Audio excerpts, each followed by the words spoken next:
ಕೇಂದ್ರ ಸಚಿವ ಕುಮಾರಸ್ವಾಮಿ ವಿರುದ್ಧ ಉದ್ಯಮಿಯ ಆರೋಪ ಏನು? 50 ಕೋಟಿಯ ಡಿಮ್ಯಾಂಡ್ ಮಾಡಿದ್ರ ಎಚ್ಡಿಕೆ. ತಮ್ಮ ವಿರುದ್ಧ ಕೇಳಿಬಂದ ಆರೋಪಕ್ಕೆ ಕುಮಾರಸ್ವಾಮಿ ಕೊಟ್ಟ ಸ್ಪಷ್ಟನೆ ಏನು? ಸಿಎಂ ಜೀವನಾಧಾರಿತ ಸಿನಿಮಾ ಶೂಟಿಂಗ್ ಸ್ಟಾಪ್ ಆಗಿದ್ಯಾಕೆ? ಇವೆಲ್ಲವನ್ನ ನೋಡ್ತಾ ಹೋಗೋಣ ಕರ್ನಾಟಕ ಟಾಪ್ 20ಯಲ್ಲಿ. ಗಂಗೇನಹಳ್ಳಿ ಡಿನೋಟಿಫೈ ಶ್ರೀ ಸಾಯಿ ಮಿನರಲ್ಸ್ ಗಣಿಗಾರಿಕೆ ಕೇಸ್ನಲ್ಲಿ ಕಾನೂನು ಹೋರಾಟ ನಡೆಸುತ್ತಿರುವ ಕೇಂದ್ರ ಸಚಿವ ಕುಮಾರಸ್ವಾಮಿ ವಿರುದ್ಧ 50 ಕೋಟಿ ರೂಪಾಯಿಗೆ ಬೇಡಿಕೆ ಹಾಗೂ ಬೆದರಿಕೆ ಆರೋಪ ಕೇಳಿಬಂದಿದೆ. ಕುಮಾರಸ್ವಾಮಿ ಹಾಗೂ ಎಂಎಲ್ಸಿ ರಮೇಶ್ ಗೌಡ ವಿರುದ್ಧ ಉದ್ಯಮಿ ವಿಜಯ್ ಟಾಟಾ ಅಮೃತಹಳ್ಳಿ ಠಾಣೆಗೆ ದೂರನ್ನ ನೀಡಿದ್ದಾರೆ. ತಮಗೆ ತಮ್ಮ ಕುಟುಂಬಕ್ಕೆ ರಕ್ಷಣೆ ನೀಡಬೇಕೆಂದು ಮನವಿ ಮಾಡಿದ್ದಾರೆ. ಚನ್ನಪಟ್ಟಣ ಬೈ ಎಲೆಕ್ಷನ್ ಟಿಕೆಟ್ ನಿಖಿಲ್ಗೆ ಫಿಕ್ಸ್ ಆಗಿದೆ. ಬೈ ಎಲೆಕ್ಷನ್ಗಾಗಿ 50 ಕೋಟಿ ಹೊಂದಿಸಿಕೊಡು, ಇಲ್ಲದಿದ್ರೆ ಬೆಂಗಳೂರಲ್ಲಿ ರಿಯಲ್ ಎಸ್ಟೇಟ್ ಅಲ್ಲ ಬದುಕುವುದೇ ಕಷ್ಟ ಅಂತ ಬೆದರಿಕೆ ಹಾಕಿದ್ದಾರೆ ಅಂತ ದೂರಿನಲ್ಲಿ ಉದ್ಯಮಿ ಉಲ್ಲೇಖ ಮಾಡಿದ್ದಾರೆ. ಅಲ್ಲದೆ ರಮೇಶ್ ಗೌಡ ಸಹ 5 ಕೋಟಿ ಕೇಳಿದ್ರು ಅಂತ ಆರೋಪಿಸಿದ್ದಾರೆ. ಇನ್ನು ಅಮೃತಹಳ್ಳಿ ಪೊಲೀಸ್ ಠಾಣೆಯಲ್ಲಿ ಎನ್ಸಿಆರ್ ದಾಖಲಾಗಿದೆ.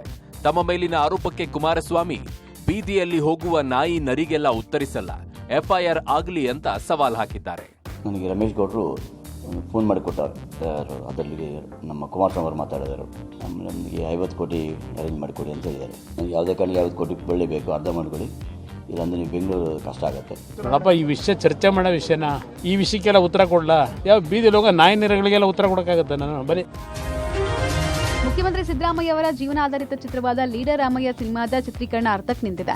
ಮೂಡಾ ವಿವಾದದಲ್ಲಿ ಸಿದ್ದರಾಮಯ್ಯ ಅವರು ಸಿಲುಕಿರೋದ್ರಿಂದ ಚಿತ್ರ ನಿರ್ಮಾಪಕರು ಚಿತ್ರೀಕರಣ ಅರ್ಧಕ್ಕೆ ನಿಲ್ಲಿಸಿದ್ದಾರೆ. ಖ್ಯಾತ ತಮಿಳು ನಟ ವಿಜಯ್ ಸೇತುಪತಿ ನಟನೆಯ ಲೀಡರ್ ರಾಮಯ್ಯ ಸಿನಿಮಾವನ್ನ ಬೆಂಗಳೂರು ಮೂಲದ ನಿರ್ದೇಶಕ ಸತ್ಯರತ್ನಂ, ಗಂಗಾವತಿ ಮೂಲದ ಹಯತ್ ಫಿರ್ ನಿರ್ಮಾಣ ಮಾಡುತ್ತಿದ್ದಾರೆ.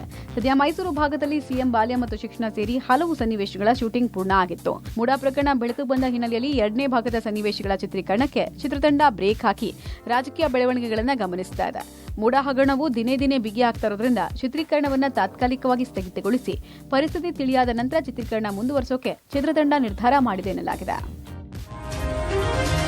ಶೃಂಗೇರಿ ಶಾರದಾಂಬಾ ಮಠ ರಾಜಕಾರಣದಿಂದ ಸಂಪೂರ್ಣ ಮುಕ್ತವಾಗಿದೆ. ಆದರೆ ರಾಜಕಾರಣಿಗಳು 2 ರಿಂದ 3 ಬಾರಿ ಮಠಕ್ಕೆ ಬಂದ ಕೂಡಲೇ ಈ ಮಠ ಆ ಪಕ್ಷದ್ದು, ಅವರಿಗೆ ಬೆಂಬಲ ಕೊಡ್ತಾರೆ ಅಂತ ಜನ ಪ್ರಚಾರ ಮಾಡ್ತಾರೆ. ಶೃಂಗೇರಿ ಮಠಕ್ಕೆ ಯಾವುದೇ ಪಕ್ಷ ಇಲ್ಲ, ಮಠಕ್ಕೆ ಎಲ್ಲರೂ ಬರ್ತಾರೆ, ಎಲ್ಲರೂ ಒಂದೇ ಅಂತ ಶೃಂಗೇರಿ ಮಠದ ಕಿರಿಯ ಶ್ರೀಗಳಾದ ವಿಧುಶೇಖರ ಶ್ರೀಗಳು ತಿಳಿಸಿದ್ದಾರೆ. ಎನ್ಆರ್ಪುರ ತಾಲೂಕಿನ ಬಾಳೆಹೊನ್ನೂರಿನಲ್ಲಿ ಮಾತನಾಡಿದ ಅವರು, ಮಠಕ್ಕೆ ಯಾರೇ ಬಂದರೂ ಭಕ್ತರಷ್ಟೇ, ನಾವು ನೋಡೋದು ಭಕ್ತರಾಗೆ. ನಿಮ್ಮ ಮೇಲೆ ನಂಬಿಕೆ ಇಟ್ಟು ನಿಮಗೆ ಯೋಗ್ಯತೆ ಇರೋದಕ್ಕೆ ಜನ ಆ ಸ್ಥಾನ ಕೊಟ್ಟಿದ್ದಾರೆ. ಮಠಕ್ಕೆ ಯಾವುದೇ ರಾಜಕಾರಣಿ ಬಂದರೂ ಜನರಿಗೆ ಒಳ್ಳೇದ್ ಮಾಡಿ ಅಂತ ಹೇಳ್ತೇವೆ, ಅದೇ ಕಾರಣಕ್ಕೆ ನಿಮಗೆ ಒಳ್ಳೇದಾಗ್ಲಿ ಅಂತ ಹೇಳ್ತೇವೆ, ಆಶೀರ್ವಾದಿಸ್ತೇವೆ ಅಂದಿದ್ದಾರೆ. ಪಕ್ಷದ ಯಾರಾದರೂ ಒಬ್ಬ ವ್ಯಕ್ತಿಗಳು, ರಾಜಕಾರಣಿಗಳು 1-2-3 ಸಲ ಮಠಕ್ಕೆ ಬಂದು ಹೋದ್ರು ಅಂದ ತಕ್ಷಣ, ಮಠದವರು ಈ ಪಕ್ಷಕ್ಕೆ ಇದು ಮಾಡ್ತಾರೆ, ಈ ಪಕ್ಷದವರು ಅಂತ ಹೇಳಿ ಕೆಲವರೆಲ್ಲ ಹಾಗೆಲ್ಲ ಮಾತಾಡ್ತಿರ್ತಾರೆ. ಆ ಬಂದಿರುವಂತಹ ವ್ಯಕ್ತಿ ಯಾವ ಉದ್ದೇಶದಲ್ಲಿ ಬಂದಿದ್ದಾನೆ ಅದು ಜನರಿಗೆ ಬೇಡ. ಆದ್ರೆ ವಾಸ್ತವವಾಗಿ ಶೃಂಗೇರಿ ಮಠಕ್ಕೆ ಆ ಪಕ್ಷ ಈ ಪಕ್ಷ ಅಂತಿಲ್ಲ, ಎಲ್ಲರೂ ಬರ್ತಾರೆ. ವಿಜಯಪುರ ನಗರದ ಮಾರುಕಟ್ಟೆಯ ಗಣಪತಿ ಚೌಕ್ನ ಗಣೇಶ ಮೂರ್ತಿ ಮೇಲೆ ಕಿಡಿಗೇಡಿಗಳು ಕಲ್ಲು ಎಸೆದ ಘಟನೆ ನಡೆದಿದೆ. ತಡರಾತ್ರಿ ಕಿಡಿಗೇಡಿಗಳು ಗಣಪನ ಚೌಕ್ನ ಮೂರ್ತಿ ಮೇಲೆ ಕಲ್ಲು ಎಸೆದಿದ್ದಾರೆ. 2 ಕಲ್ಲುಗಳನ್ನು ಎಸೆದಿದ್ದು ವೃತ್ತದ 1 ಗಾಜು ಪುಡಿಯಾಗಿದೆ. ಚತುರ್ಮುಖ ಗಣಪನ ಮೂರ್ತಿ ಇಲ್ಲಿ ಪ್ರತಿಷ್ಠಾಪನೆಯಾಗಿದ್ದು ಗಣೇಶನ ಮೂರ್ತಿಗೆ ಯಾವುದೇ ಹಾನಿಯಾಗಿಲ್ಲ. ಗಾಂಧಿ ಚೌಕ್ ಪೊಲೀಸರು ದೌಡಾಯಿಸಿ ಪರಿಶೀಲನೆ ನಡೆಸಿದ್ದಾರೆ. ಗಣಪತ್ ಚೌಕ್ನ ಗಣೇಶ ಮೂರ್ತಿ ವಿಘ್ನಗೊಳಿಸೋಕೆ ಯತ್ನ ನಡೆದಿದ್ದು ದಸರಾ ಮೊದಲನೇ ದಿನವೇ ಕಲ್ಲು ಎಸೆಯಲಾಗಿದೆ. ಸ್ಥಳದಲ್ಲಿ ಬಿಗುವಿನ ವಾತಾವರಣ ಇದ್ದು ಸ್ಥಳಕ್ಕೆ ಹಿಂದೂಪರ ಸಂಘಟನೆಗಳ ಕಾರ್ಯಕರ್ತರು ಹೋಗಿ ಪರಿಶೀಲನೆ ನಡೆಸಿದ್ದಾರೆ. ಗಣೇಶ ಮೂರ್ತಿಗೆ ಕಲ್ಲೆಸೆದ ಕಿಡಿಗೇಡಿಗಳ ಕೃತ್ಯಕ್ಕೆ ಹಿಂದೂಪರ ಸಂಘಟನೆಗಳ ಕಾರ್ಯಕರ್ತರು ಕಿಡಿಕಾರಿದ್ದಾರೆ.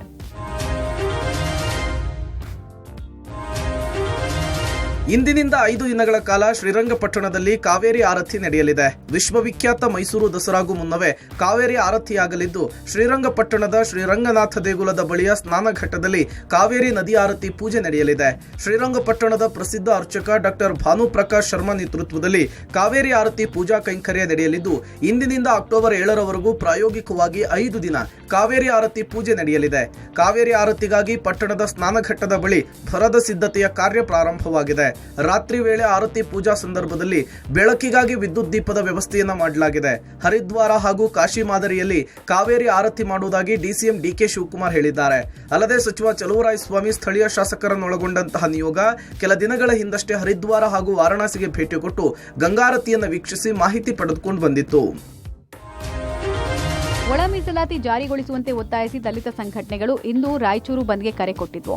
ಒಳ ಮೀಸಲಾತಿ ಜಾರಿಗೆ ಸುಪ್ರೀಂ ಕೋರ್ಟ್ ರಾಜ್ಯ ಸರ್ಕಾರಗಳಿಗೆ ಪರಮಾಧಿಕಾರ ನೀಡಿದ್ರು ರಾಜ್ಯ ಸರ್ಕಾರ ಮೀನಾಮೇಷ ಎಣಿಸ್ತಾ ಇದೆ ಅಂತ ಆರೋಪಿಸಿ ಬಂದ್ಗೆ ಕರೆ ನೀಡಲಾಯಿತು. ರಾಯಚೂರು ಜಿಲ್ಲೆ ಬಹುತೇಕ ಸ್ತಬ್ಧವಾಗಿತ್ತು. ಅಂಗಡಿ ಮುಂಗಟ್ಟುಗಳು, ತರಕಾರಿ ಮಾರುಕಟ್ಟೆ, ಹೋಟೆಲ್ ವ್ಯಾಪಾರ ಸ್ಥಗಿತಗೊಳಿಸುವ ಮೂಲಕ ಹೋರಾಟಕ್ಕೆ ಬೆಂಬಲ ನೀಡಿದ್ವು. ತರಕಾರಿ ಮಾರುಕಟ್ಟೆ ಬಂದ್ ಮಾಡಲಾಗಿದೆ. ಬಸ್ ಸಂಚಾರ ಸಂಪೂರ್ಣ ಬಂದ್ ಆಗಿದ್ದರಿಂದ ಪ್ರಯಾಣಿಕರು ಪರದಾಡಿದ್ರು. ದೂರದೂರಿಗೆ ತೆರಳಬೇಕಾಗಿದ್ದ ಪ್ರಯಾಣಿಕರು ಬಸ್ ಸಂಚಾರ ಇಲ್ಲದೆ ಖಾಸಗಿ ವಾಹನಗಳ ಮೊರೆ ಹೋದ್ರು. ಬಸ್ ನಿಲ್ದಾಣ ಪ್ರಯಾಣಿಕರಿಲ್ಲದೆ ಬಿಕೋ ಅಂತಾಯ್ತು. ಬಂದ್ ಹಿನ್ನೆಲೆಯಲ್ಲಿ ಯಾವುದೇ ಅಹಿತಕರ ಘಟನೆ ನಡೆಯದಂತೆ ಪೊಲೀಸರು ಮುಂಜಾಗ್ರತಾ ಕ್ರಮವಾಗಿ ಬಿಗಿ ಬಂದೋಬಸ್ತ್ ಮಾಡಿದ್ರು. ಇನ್ಸ್ಟಾಗ್ರಾಮ್ ಓಪನ್ ಮಾಡಿದ್ರೆ ಸಾಕು ಹಲವಾರು ಲಡ್ಡು ಮುತ್ಯಾನ ರೀಲ್ಸ್ಗಳು ಸಿಗ್ತವೆ. ತೀರಾ ಇತ್ತೀಚೆಗೆ ಇನ್ಸ್ಟಾದಲ್ಲಿ ತಿರುಗುವ ಫ್ಯಾನ್ಸ್ ನಿಲ್ಲಿಸಿ ಅದರ ಧೂಳನ್ನ ವಿಭೂತಿ ರೂಪದಲ್ಲಿ ಭಕ್ತರಿಗೆ ಹಣೆಗೆ ಹಚ್ಚುವ ರೀಲ್ಸ್ ಓಡಾಡ್ತಾ ಇದೆ. ವಿಶೇಷ ಚೇತನ ಮಾಡಿದ ರೀಲ್ಸ್ ಸಖತ್ ವೈರಲ್ ಆಗ್ತಿದೆ. ಆದ್ರೆ ನಿಜವಾದ ಲಡ್ಡು ಇವರಲ್ಲ, ನಕಲಿ ಲಡ್ಡು ಮುತ್ಯ ಅಂತ ಭಕ್ತರು ಆಕ್ರೋಶ ವ್ಯಕ್ತಪಡಿಸಿದ್ದಾರೆ. ಲಡ್ಡು ಮುತ್ಯ ಅವರ ಹೆಸರಲ್ಲಿ ನಕಲಿ ಲಡ್ಡು ಮುತ್ಯ ವಿಶೇಷ ಚೇತನ ರೀಲ್ಸ್ ವೈರಲ್ ಮಾಡ್ತಾ ಇತ್ತು. ನಕಲಿ ಲಡ್ಡು ಮುತ್ಯ ರೀಲ್ಸ್ನ ಬಗ್ಗೆ ನೈಜ ಲಡ್ಡು ಮುತ್ಯನ ಭಕ್ತರು ಕಿಡಿಕಾರಿದ್ದಾರೆ. ಬಾಗಲಕೋಟೆ ತಾಲೂಕಿನ ಸಿಮಿಕೇರಿ ಬಳಿ ಲಡ್ಡು ಮುತ್ಯಾನ ನಿಜವಾದ ಮಠ, ಬೇರೆ ಎಲ್ಲೂ ಮಠ ಇಲ್ಲ, ಸ್ವಾಮೀಜಿಗಳು ಕೂಡ ಇಲ್ಲ.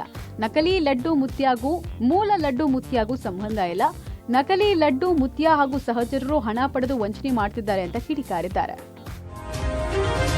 ತೆಲಂಗಾಣ ಸಚಿವೆ ಕೊಂಡಾ ಸುರೇಖಾ ನೀಡಿದ್ದ ಹೇಳಿಕೆ ತೆಲಂಗಾಣದಲ್ಲಿ ಭಾರೀ ಸಂಚಲನ ಸೃಷ್ಟಿಸಿದೆ.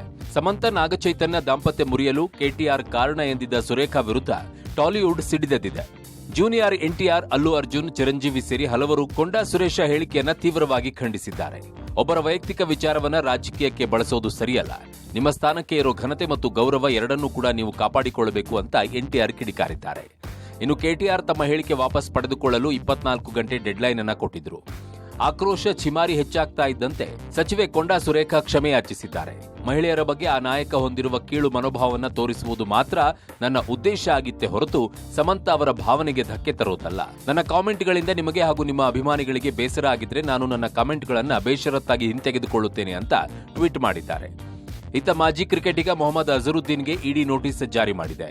ಹೈದರಾಬಾದ್ ಕ್ರಿಕೆಟ್ ಅಸೋಸಿಯೇಷನ್ ಅಧ್ಯಕ್ಷರಾಗಿದ್ದಾಗ ಅಕ್ರಮ ಹಣ ವರ್ಗಾವಣೆ ಆರೋಪ ಸಂಬಂಧ ಇಡಿ ನೋಟಿಸ್ ಅನ್ನು ನೀಡಿದೆ.